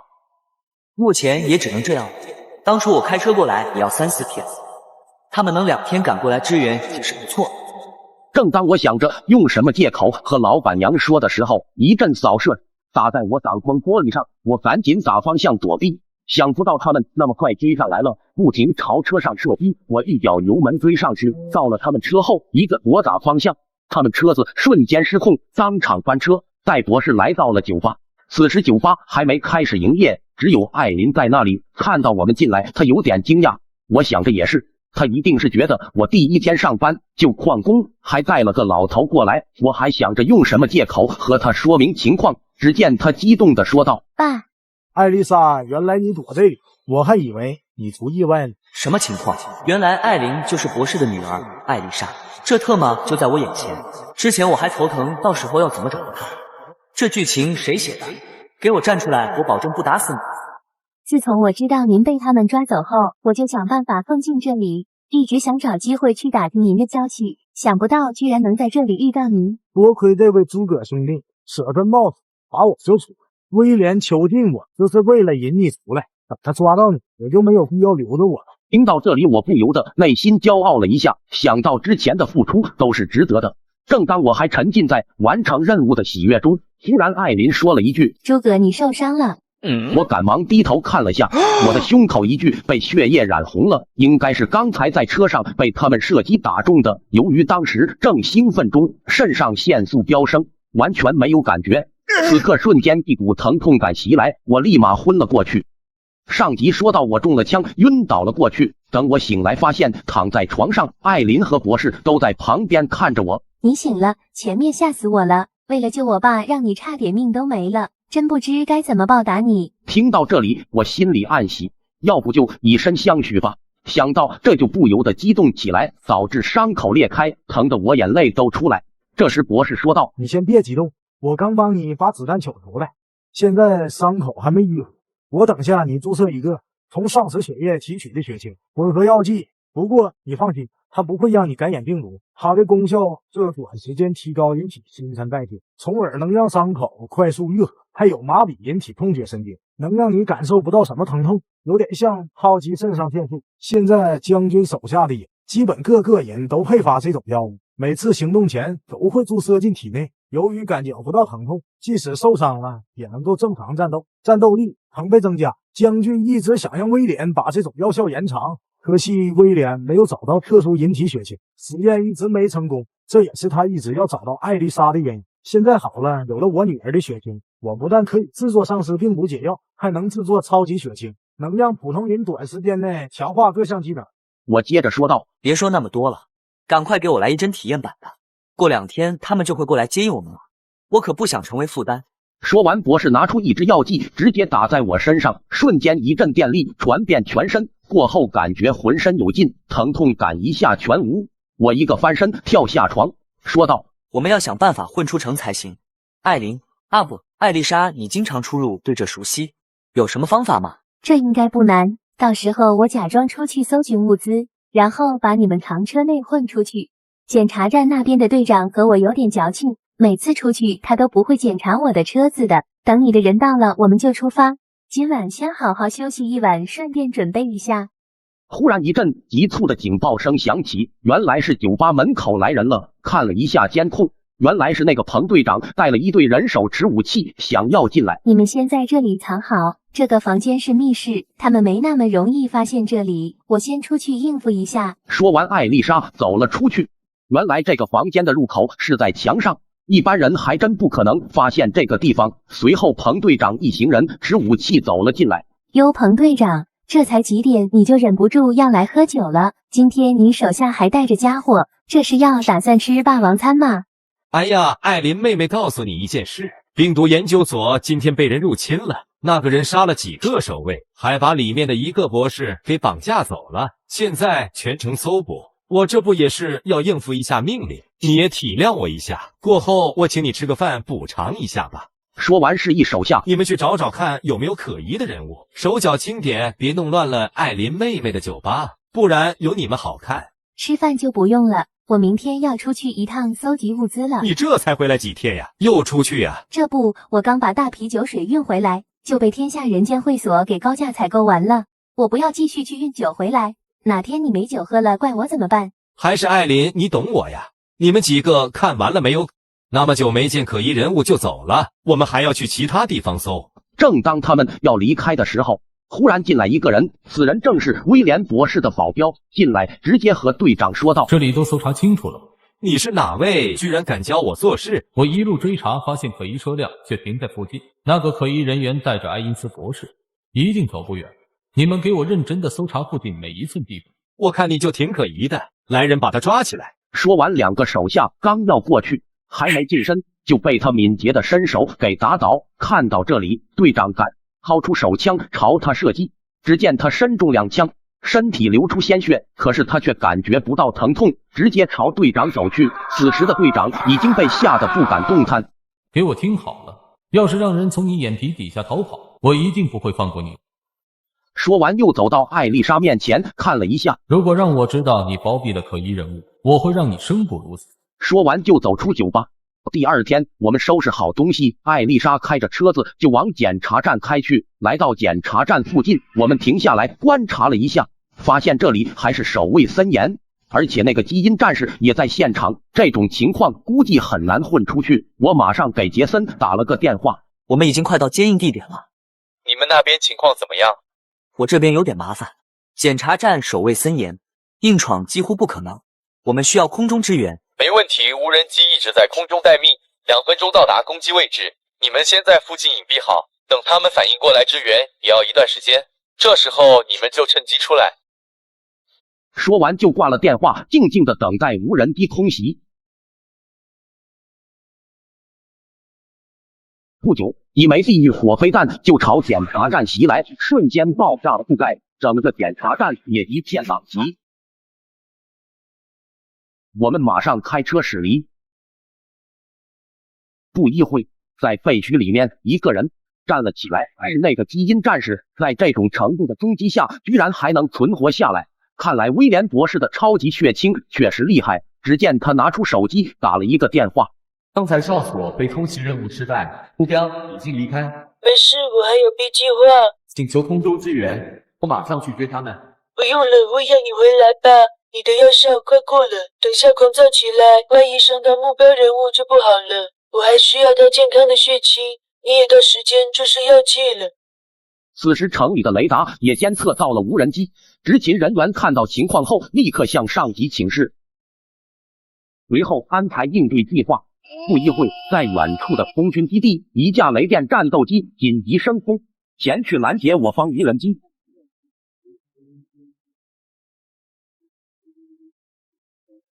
在绝对实力面前，无人机根本没有生存空间。突然，我们听到上方有飞机轰鸣声，这下惨了，被他盯上，根本跑不掉。在城外10公里公路发现可疑车辆，请求开火。请求驳回，立即返航。正当我们考虑要不要弃车逃跑的时候，飞机的声音逐渐远离，难道他没发现我们？正当我们疑惑的时候，看到不远处有几辆悍马停在路边，走近一看，原来是熟悉的身影，杰森他们正在等我们到来，瞬间松了一口气。这下完成任务，可以回去好好休息一下了。为什么放他们走？我在方程式热带鱼。由于内部出现叛徒，我们为了给其他幸存者撤退封锁事件，在接到与武装人员火拼，不料指挥官被击中。回到基地，博士拿着从艾丽莎身上提取的血清和我说：“有了这个血清，再加上之前这种丧尸提取的血清，不出几天我就能研制出阻断剂了。拯救全人类就靠你，我精神上支持你。”说完，他就继续闭门研究，连续好几天，博士都把自己关在实验室研究合成药剂。我有点好奇，就去问艾丽莎：“博士那边弄得怎么样了？”我也不清楚，这几天除了给他送吃的，一直没见他出来过。奇怪，今天都到中午了，也没见他让我送吃的过去。听他这么一说，我立马有种不祥的预感，该不会是合成失败，发生什么意外了吧？我赶忙和他去到博士的实验室。打开门的瞬间，眼前一幕把我们吓坏了。只见博士倒在地上，桌上艾丽莎的血清也不见了。正当我还在疑惑的时候，基地警报声响起，这是有外来入侵吗？我让艾丽莎在这好好照顾博士，我则出去看看情况。来到指挥室，看到队长和小金他们已经全副武装。发生了什么事？无人机侦察发现有大批武装人员朝基地方向过来，还有半个小时路程，估计我们暴露，我们要赶紧转移。博士那边研究的怎么样了？我刚才去到实验室，发现博士被人袭击了，血清也不见了。我们当中可能有内鬼。什么？我们不敢相信听到的，毕竟都是末世幸存下来，一起待了那么久，怎么会有叛徒？或许是我们以前一直待在学校，没有见识到社会的各种尔虞我诈。小金马上说道：“内鬼不是我，今天起来我吃了早餐，然后上了个厕所，就一直待在房间里玩游戏，到现在才出来。”得了吧，就你也没那胆量说内鬼。你们有没有见到杰森？这么说，好像今天都没见到他，而且现在紧急情况也没见他出现。先别说这个了，当下先让其他幸存者转移到其他安全地方，我们先去伏击他们，拖延点时间。说完，我们行动来到他们必经之路，埋伏起来。小金和阿健在制高点提供火力支援，我和指挥官在前方拦截。过了一会，车队行驶到我们前方，两发RPG分别打掉了第一辆和最后一辆车子，让中间的车子进退两难。密集的火力也跟着扫射过来，瞬间就干掉了不少武装人员，剩下的纷纷下车进行反击。由于我们提前做好准备，他们被打得措手不及，一下子就被我们消灭殆尽。还没等我们喘口气，他们又有大批增援部队赶到，而且这批是精英部队。想不到带头的居然是杰森，原来他是叛徒。一时间竟然接受不了这个事实，在他们强大的火力压制下，楼上小金和阿健被打得踩不起头。由于对方人数众多，耗下去我们没有优势，指挥官安排小金和阿健他们先去和其他人负责，剩下我们俩边打边负。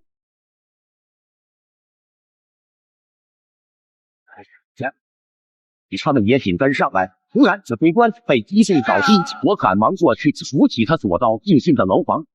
我带着受伤的指挥官躲到一个仓库里面，由于伤势严重，他已经陷入昏迷。不久，杰森就带着人找了过来。出来吧，你们已经被包围了，不要做无谓的抵抗了。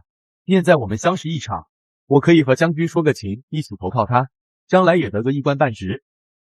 看到受伤的指挥官，我知道反抗是徒劳了，扔掉武器走了出来。杰森，想不到你居然背叛组织，背叛曾经一起出生入死的兄弟，你忘了当初你的宣誓吗？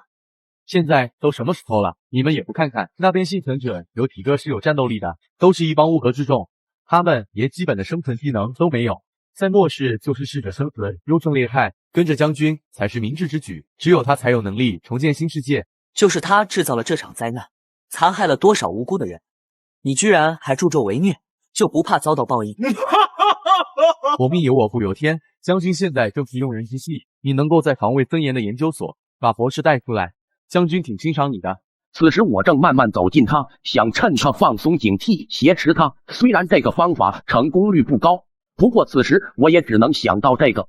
那我如果投靠将军，到时候给我个什么官职啊？你终于开窍了，我现在是突击队的指挥官，你过来最少也是个副指挥，到时候我们2人就可以一起共享荣华。那其他幸存者你们要怎么处置？那些有用的可以安排去城里工作，老弱病残的那些留着也是浪费粮食。听到这里，我迅速冲上去想要制服他，可是毕竟他也久经沙场，一阵搏斗下来，我被他打倒在地。就你这身手还想搞偷袭？别忘了你的格斗术可是我教的。我再问你一次，要不要和我一起投靠将军？要我像你那样助纣为虐，我做不到。那就不要怪我不念旧情了。等等，我们一起投靠将军。说话的是指挥官，他拖着沉重的身体慢慢走过来。你说的对，跟着将军才是明智之举。为什么指挥官会说出这种话？难道他也看重荣华富贵？这才对嘛！将来我们兄弟一起继续重振三脚猫特种部队雄风。只见指挥官缓缓地走到我身旁，突然一脚将我往后面踢飞。快走！与此同时，双手掏出手雷冲向对方。一阵爆炸过后，现场人员全都倒地不起。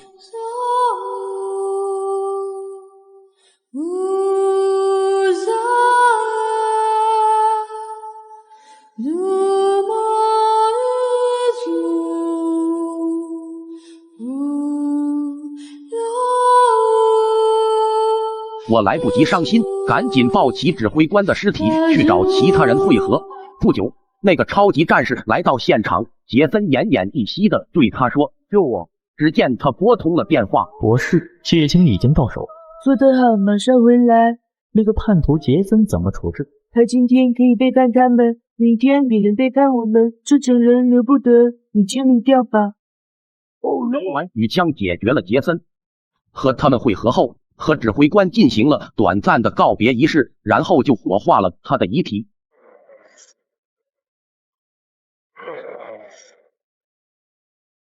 带着不舍，我们先找到了一处废旧学校当临时庇护所。毕竟学校的配套还是很齐全的，刚好还有一个实验室可供博士做研究。接下来的日子，我们去外面找各种丧尸的血液回来给博士研究。现在的我们对付几个丧尸简直就是小菜一碟。经过几次尝试，博士终于合成出了丧尸病毒阻断剂。太好了，博士，你成功了。这个也只是合成成功，但是有没有效果还不清，还要去测试一下才行。小金立刻说道：“这个简单，我们马上去给你抓个新鲜的回来。”这货还真是够直，自己给的承诺还要连累我们一起。没办法，谁叫我们是好兄弟，只能帮他擦屁股。我们抓到丧尸后，博士带着药剂过来，直接往丧尸身上扔去。只见药剂洒在他身上，发出刺耳的惨叫声，身体慢慢开始发生转变。就当我们准备庆祝成功的时候，突然丧尸倒地，流出一滩绿水。看来药剂只是能消灭病毒，但是感染者也会死去。我们难免有些失落。不过博士此刻又说道：“会不会是你找来的丧尸的血液太普通了？下次试试特种丧尸的可能效果会更好。毕竟越高级的丧尸体内的病毒就越高级。我们要抓紧时间。有了艾丽莎的血清，过不了多久，威廉一定会研制出新型病毒，到时候丧尸都会听他指挥，而且还会有更恐怖的品种出现。那我们继续去外面寻找特种丧尸。”博士接着说道：“等等，我给你们注射一支刚研制的超级血清，这个是上次你受伤后给你注射的改进版本。除了让你们感觉不到疼痛外，还能额外提升你们身体各项机能，让你们的力量、速度都比常人要强很多。但是弱点是大脑，千万不能让敌人伤害到。”此刻我们都沉浸在兴奋的幻想中，哪里还理会那弱点？快来吧，我们等不及了。一阵注射过后，我们感到浑身充满力量。来到外面，小金就迫不及待地开始展示他的厉害。消灭了几个普通丧尸后，他就开始大喊：“追猎者，你给我出来，我要和你单挑！”我和阿健在旁边看着一脸尴尬。突然一阵闪崩地裂，紧接着从地底下钻出一个石头怪物。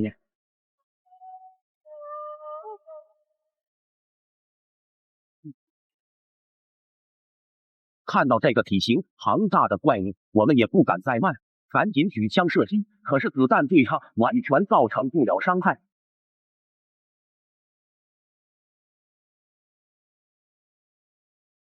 眼前的怪物实在太强了，我们手上的武器根本没办法消灭它。一阵攻击下来，直接把我们打倒在地。眼看怪物逼近我们，这下发比 Q 了。突然从后方射来一束冷冻气流，瞬间怪物就被冻住。快跑！像他现在动不了。原来是一个幸存者出手救了我们，我们马上跟着他离开，来到他的庇护所。十分感谢你刚才出手相救。不客气，难得遇到幸存者。我叫王子彤，原本是一个秘密特殊武器研究所的一名学生，负责研究一些特种武器。我手上的冷冻枪就是其中的实验型产品。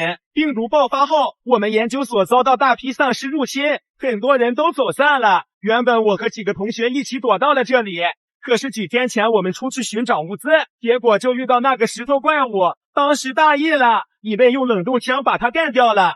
其他同学就好奇上去看，哪知道过了一会，冷冻效果淡化了，怪物挣脱，他们都命丧怪物手上。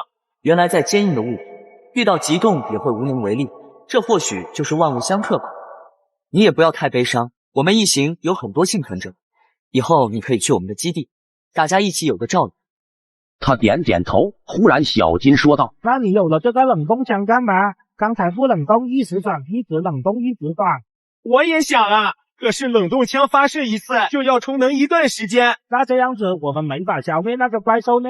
此刻我忽然想到，任何坚硬的物体在冷冻状态下都会变得很恨，如果在那个时候进行攻击，会不会有效果？我把想法和大伙说了一下，他们一致同意。然后子彤继续说道：我知道有一个废弃仓库，里面有一辆战车，不过看样子可能已经废弃很久了，不懂还能不能开动。小金兴奋地说道：有我这个汽修专业2年半的练习生在，没有我修不好的。说完带我们来到了一个仓库，看到了一辆陈旧的战车。有了战车，那些丧尸怪物我们根本就不放在眼里，我们瞬间兴奋起来。此时子彤继续说道：里面还有一架战斗机，这下不用担心火力不足了。接下来的时间，小金发挥他的唱跳技能修复载具，我们则在一旁给他鼓励。过了不久，他成功的修复了所有载具。上车，我们出去兜兜风，顺便找那个怪物报仇。一路上我们消灭了不少丧民。忽然听到远处传来枪声，我们走近看到，原来是一个幸存者正在和那个怪物战斗。不过肯定是被怪物碾压的局面，我们赶紧发射一枚烟雾弹阻挡他的视线。子彤马上下车朝怪物射出冷冻枪，怪物冰冻的瞬间，我们也自马朝他开了一炮，随着爆炸声响起，他被炸成了碎片。接上集，我们消灭了石头人，解救了一个幸存者，回到庇护所，得知原来他是隶属空军部队的一名飞行员，名叫阿空。由于看不惯将军让他们空袭幸存者基地，滥杀无辜，他们小队才决定叛逃，结果遭到追杀，小队成员只剩他一人。将军现在已经派出大部队，四处围剿反抗的幸存者。如果不是遇到你们，可能我也已经遭遇不测。谢谢你们。不客气，我们也是将军围剿的目标。如果不嫌弃，一起加入我们对抗将军。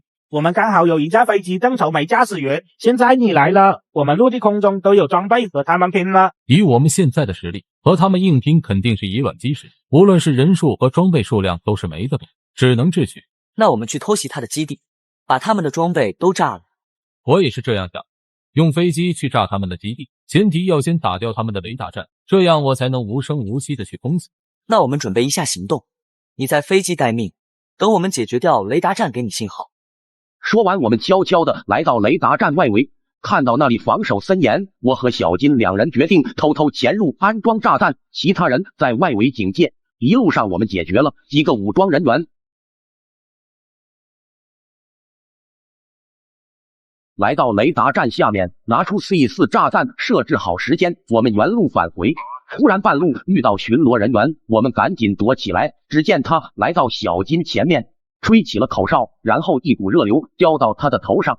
此刻他不敢发出动静，我在一旁差点笑出声。看到附近只有他一个人的时候，我果断将他解决掉。小金一脸无辜的看着我说：为什么刚才不早点干掉他？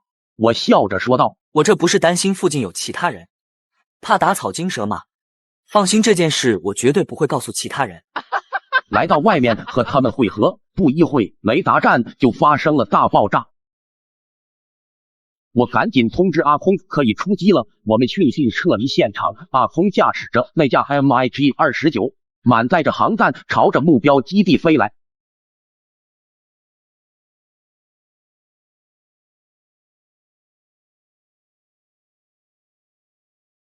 一阵空袭过后，他们的飞机、战车基本都被击毁，这下彻底的瓦解掉他大部分的战斗力。沙大木将军在指挥部得知基地被炸毁的消息后，恼羞成怒，下令启动核弹，要将城市夷为平地。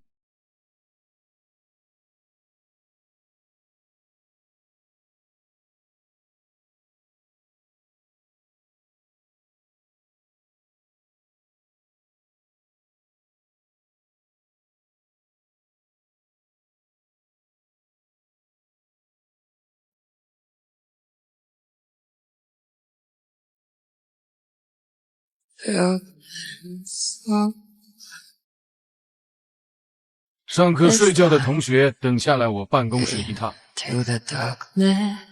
原来是一场梦，可是这也太真实了，好像亲身经历一样。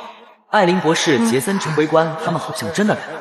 艾琳同学，这次的画球比赛就由你代表我们学校参赛，我看好你啊，不要太在意结果，随便拿个第一就行。不要过来，否则我对人质不客气了。报告总部，2名劫匪已被我方击毙，现场没有人质受伤。